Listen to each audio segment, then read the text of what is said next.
Hey guys, today I'm going to be doing a movie review on The Invisible Man, directed by Leigh Whannell. It came out just recently on video on demand. You can pay for it to watch it at home since we are all in quarantine. All these videos from quarantine, by the way, are gonna age so weirdly. In like 10 years, when all these kids who are just like so young during this start watching some of these, they're gonna be like, what the fuck happened? But I digress. So we're going to be talking about The Invisible Man. I will be spoiler free up until the end, and let's get on into it. So this movie, once again, Invisible Man, came out in 2020, directed by Leigh Whannell, and it starred Elisabeth Moss, Oliver Jackson, and Aldis Hodge.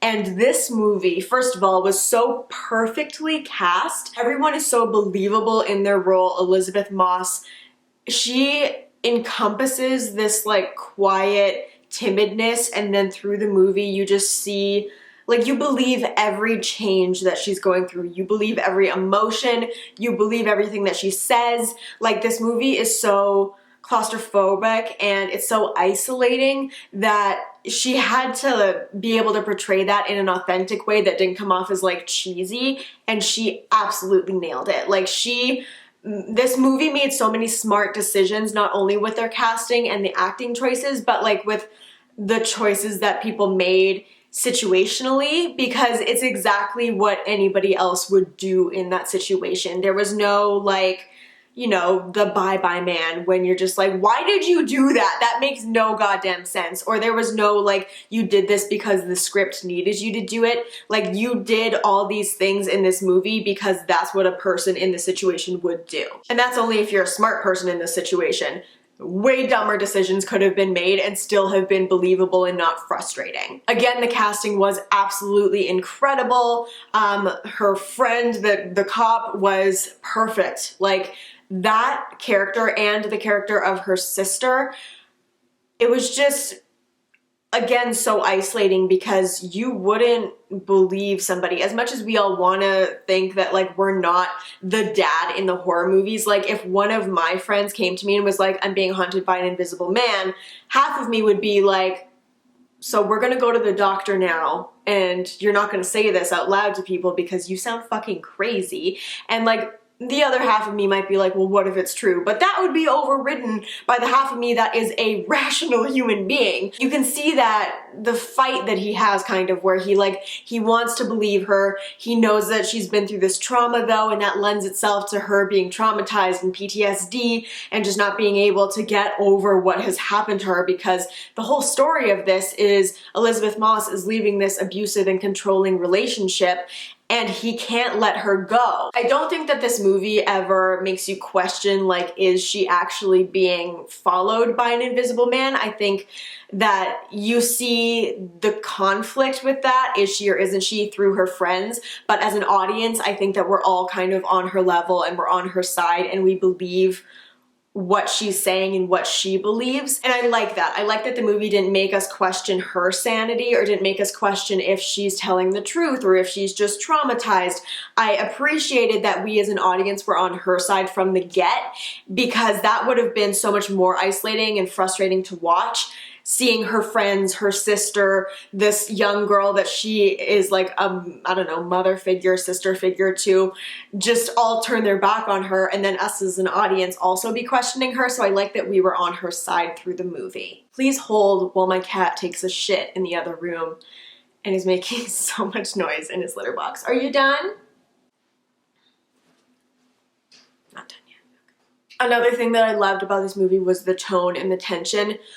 I didn't find myself like relaxing at any point through this movie, because there was so much frustration and so much anxiety, and like you felt like you were being followed through this movie. And you can't help watching a movie like this but putting yourself in that situation. And I don't do that with a lot of other movies. I don't do that with a lot of other horror movies. You know, I've seen pretty much most of the mainstream and some of the like lesser known horror movies out there, and there are very few that like keep you tense through the entire thing, don't give you a moment to relax. There are very few where you put yourself in the situation and you're like, okay, what would I do? Honestly, I'd probably do what she's doing. Oh my god, I want her to like thrive through this. I wish that they would believe her. How could they not? Oh my god. But like, there are very few movies that start an inner dialogue like this one does, and there are very few that like keep your attention. This movie froze on me halfway through, and I spent like a good 10 minutes, like I had to restart my router, I had to just like fix my internet because everyone's online, internet is slow,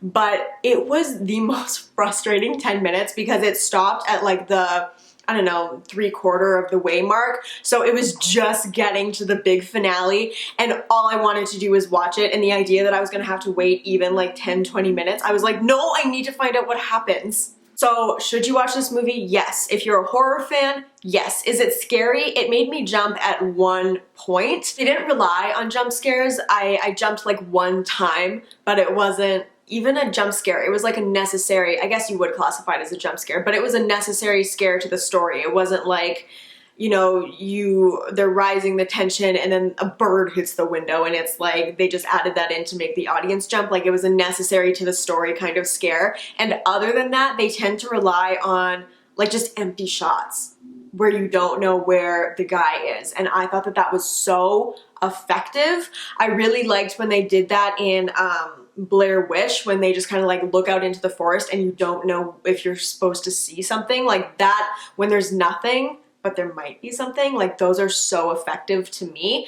So should you see this movie? Yes. If you're a horror fan, if you're not, if you like suspense thrillers, if you like dramas and like relationship stories, like, I think that this hits so many different brackets, and I think that this movie could have so easily been so campy and so like the original Invisible Man, where it's just like a little haha, like, yes, it's a little spooky and it's a little scary, but like mostly it's campy and it's silly and like it doesn't take itself too seriously.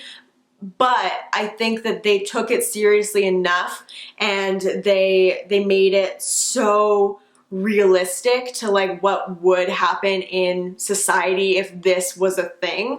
And it was so good. It was so good, and I went in with so like mediocre expectations, and it blew them out of the water. And it is a movie that I will watch again. It is a movie that I would, like, if I was a person to buy stuff on Blu-ray, I would buy it on Blu-ray. But fantastic movie, absolutely watch it.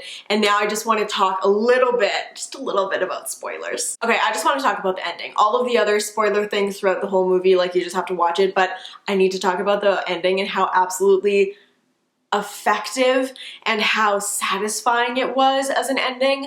Like, they're sitting there at dinner and she's like, oh my god, like, I just need to know that I'm not crazy. I need to know that it's you, that you were behind all this, because, you know, it was revealed that the person in the suit at the final showdown was his brother.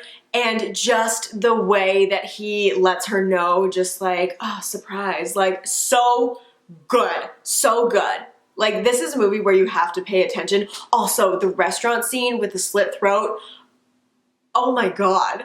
Like, you don't expect characters to die like that, and I love that this movie was so harsh. I love that this movie just showed him as like such a true sociopath, like just didn't give a shit about her family, about her feelings. It was all about him, his power, his ego being stroked. Like, it was all about taking back the power that she took by leaving him and making her suffer for doing that, for making him look like a fool, for making him feel like a fool. Like, it was just, there was no moment where he had like a change of heart, or like he suddenly grew a conscience. Like, he held fast to all of this until he figured that he was back in power and he could get her back under his wing. And like, it was so good. I love that they didn't like just make him more human. They really leaned into him just being like a cold-blooded killer. And I gotta say, this has been a good month for movies where you watch it and then you keep thinking about it and just appreciate how good it was. Like, oh my god, what is that one called?